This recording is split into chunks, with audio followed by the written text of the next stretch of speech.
Bismillahirrahmanirrahim. Assalamualaikum warahmatullahi wabarakatuh. Okey, hari ini hari Rabu.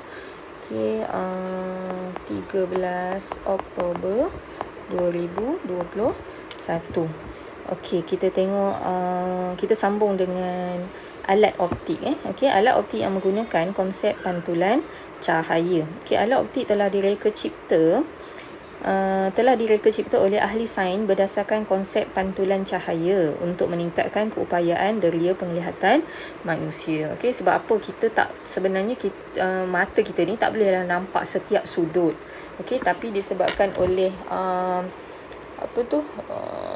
konsep cahaya ni, cahaya boleh dipantulkan ni, jadi kita boleh nampak. Contohnya kapal selam dia berada di bawah permukaan laut, tapi dia boleh nampak apa yang berlaku di atas permukaan air.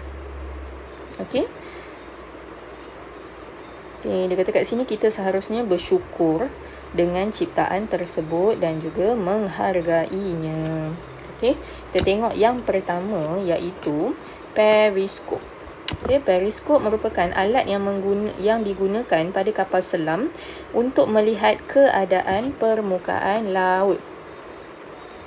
Okey, periskop mengaplikasikan sifat cahaya yang boleh dipantulkan. Okey, cahaya boleh dipantulkan. Okey, cahaya daripada atas permukaan laut dikesan oleh satu cermin, kemudian dipantulkan oleh cermin lain dan menuju ke mata pemerhati yang berada di dalam kapal. Okey, sebenarnya awak boleh ni contoh dia. Ini contoh. Okey, sebenarnya boleh buat periskop ni boleh buat sendiri. Okey, tapi kena ada cermin lah.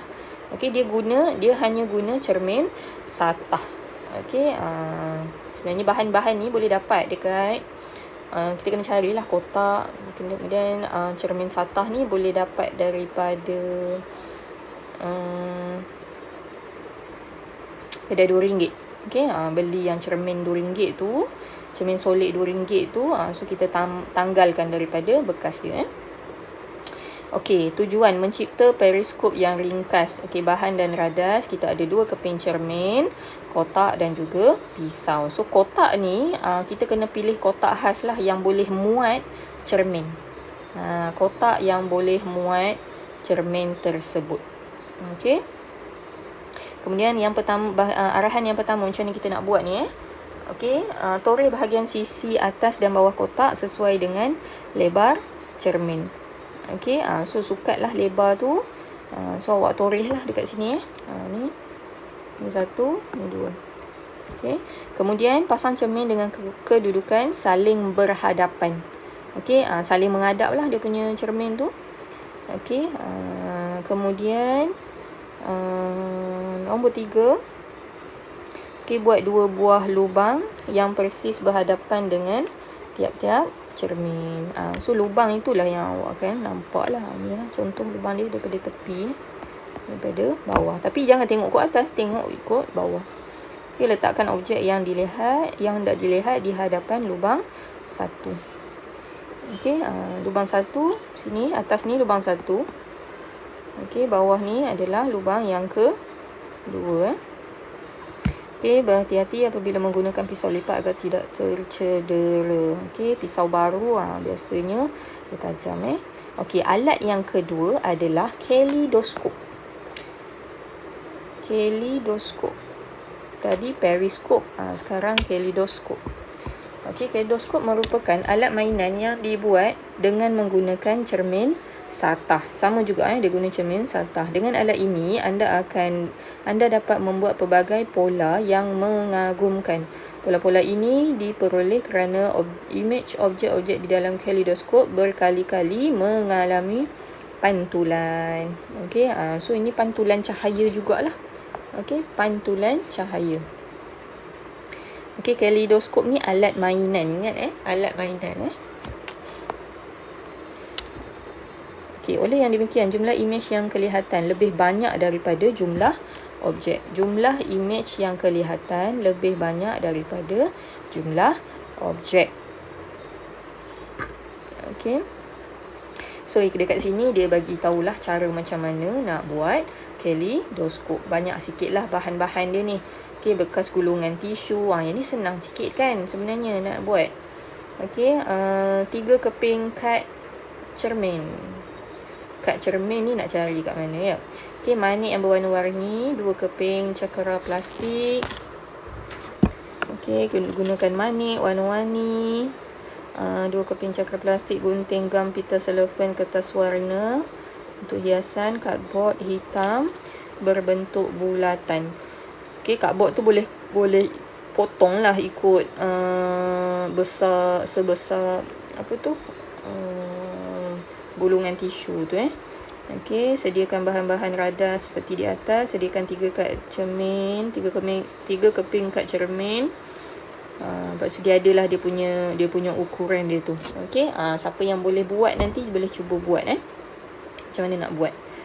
Okey, lekatkan 3 keping kad cermin dengan pita cellophane, selotip tu lah. Okey, untuk membentuk sebuah prisma segi 3. Okey, so 3 cermin tu kena gabungkan supaya bentuk prisma. Okey, kemudian pastikan bahagian muka yang bersinar menghadap ke dalam. Muka yang bersinar menghadap ke dalam. Kemudian tolak prisma cermin yang telah dibuat ke dalam bekas gulungan tisu. Potong 2 keping cakera plastik luksina berbentuk cakera dengan diameter masing-masing 5.3. Ni dia dah ni dah. Okey, 2 keping cakera plastik ni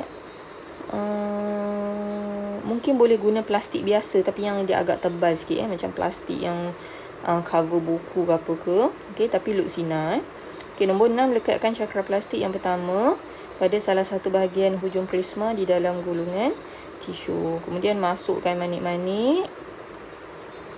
Okey, so cermin tu sebenarnya dia ke dalam ke dalam sebab awak nak letak cakera plastik, kemudian awak letak manik dekat atas dia Okey, potong lekat cakera plastik satu hujung prisma dan masukkan manik-manik atas cakera plastik yang pertama. Okey, kemudian lekatkan cakera plastik kedua di permukaan hujung gulungan tisu. Okey, letak cakera pula. Kemudian terbalikkan kaleidoskop. Okey, pada hujung gulungan tisu B. Okey, lekatkan satu cardboard hitam berbentuk bulatan yang mempunyai diameter 5.3 dan buat satu lubang di atasnya. Okey, hiaskan tiub ini dengan kertas warna-warni. Okey, so boleh mainlah, boleh tengok corak yang terbentuk. Okey, siapa yang ada bahan dekat rumah boleh beli boleh buat Okey, kita tengok pula sains dan saya.